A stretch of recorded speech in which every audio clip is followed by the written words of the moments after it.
Jet Airways के founder Naresh Goyal पर Canara bank के साथ 538 करोड़ रुपए की धोखाधड़ी करने का आरोप है। इस मामले में ईडी ने उन्हें शुक्रवार को गिरफ्तार किया था। मामले में जेट एयरवेज के फाउंडर नरेश गोयल को 11 सितंबर तक ईडी की हिरासत में भेज दिया गया है। देखिए रिपोर्ट। मनी लॉन्ड्रिंग मामले में प्रवर्तन निदेशालय यानी ईडी ने शनिवार को जेट एयरवेज के फाउंडर नरेश गोयल को मुंबई के पीएमएलए कोर्ट में पेश किया। कोर्ट ने गोयल को 11 सितंबर तक ईडी कस्टडी में भेज दिया है। अब ईडी उनसे पूछताछ करेगी। उन पर 538 करोड़ रुपए के बैंक घोटाले का आरोप है। शुक्रवार को ईडी ने 74 साल के नरेश गोयल को पूछताछ के लिए मुंबई ऑफिस बुलाया था। पूछताछ के बाद 13 रात उन्हें गिरफ्तार कर दिया गया। इससे पहले ईडी ने उन्हें 2 बार पूछताछ के लिए बुलाया था, लेकिन वो पेश नहीं हुए थे।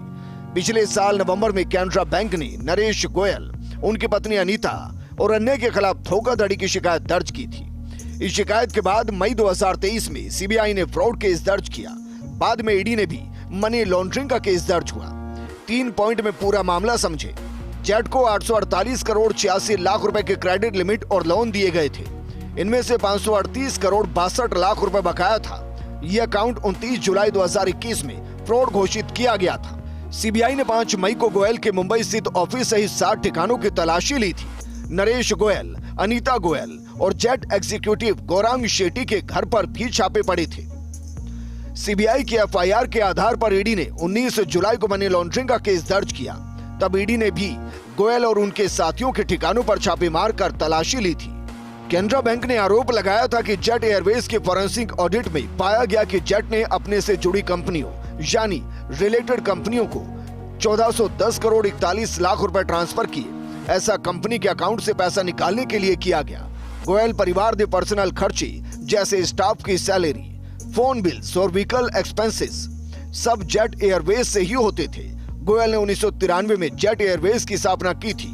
2019 में एयरलाइन का चेयरमैन पद छोड़ दिया था। जेट एयरवेज एक समय भारत की सबसे बड़ी प्राइवेट एयरलाइंस में से एक थी और एयरलाइन को साउथ एशियन नेशन की सबसे बड़ी प्राइवेट एयरलाइन का दर्जा हासिल था। फिर कर्ज में दबे होने के कारण जेट एयरवेज 17 अप्रैल 2019 में ग्राउंडेड हो गई। जून 2021 में नेशनल कंपनी लॉ ट्रिब्यूनल के बैंक करप्सी रिजोल्यूशन प्रोसेस के तहत जालान कोलरॉक कंसोर्टियम ने जेट एयरवेज की बोली जीत ली। इसके बाद से जेट के रिवाइवल की प्रोसेस चल रही है, लेकिन अब तक एयरलाइन शुरू नहीं हो पाई। 5 मई 1993 जेट एयरवेज की 2 विमानों बोइंग 737 और बोइंग 300 से लॉन्चिंग हुई।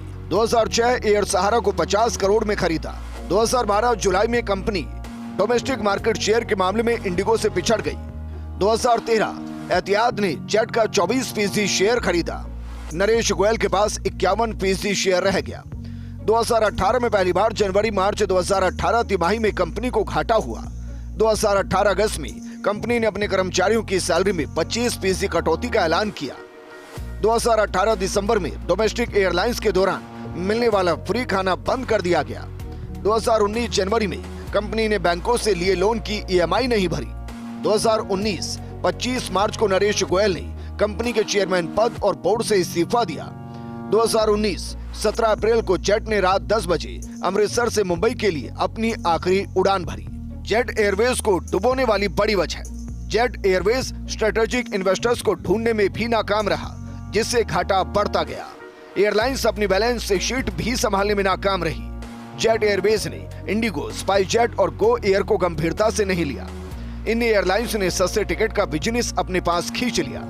नरेश गोयल ने जिन अधिकारियों को जेट एयरवेज चलाने के लिए नियुक्त किया था, उन पर कभी भरोसा नहीं किया। गोयल गलत निवेश कर रहे थे और कंपनी की गिरती आर्थिक हालत को संभालने की बजाय ज्यादा से ज्यादा कर्ज पर निर्भर होते गए। अप्रैल 2019 में 25 साल तक चलने के बाद जेट एयरवेज भारी कर्ज में डूबी। इसके बाद कंपनी बंद हो गई थी। नरेश गोयल इस कंपनी के संस्थापक थे। बचपन में ही नरेश गोयल के पिता का निधन हो गया। 11 साल की उम्र में परिवार पर आए आर्थिक संकट के कारण उन्हें घर नीलाम करना पड़ा।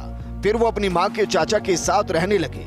नरेश ने 1967 में अपने मामा की ट्रैवल एजेंसी में कैशियर के रूप में करियर शुरू किया। उनकी पहली सैलरी 300 रुपए थी।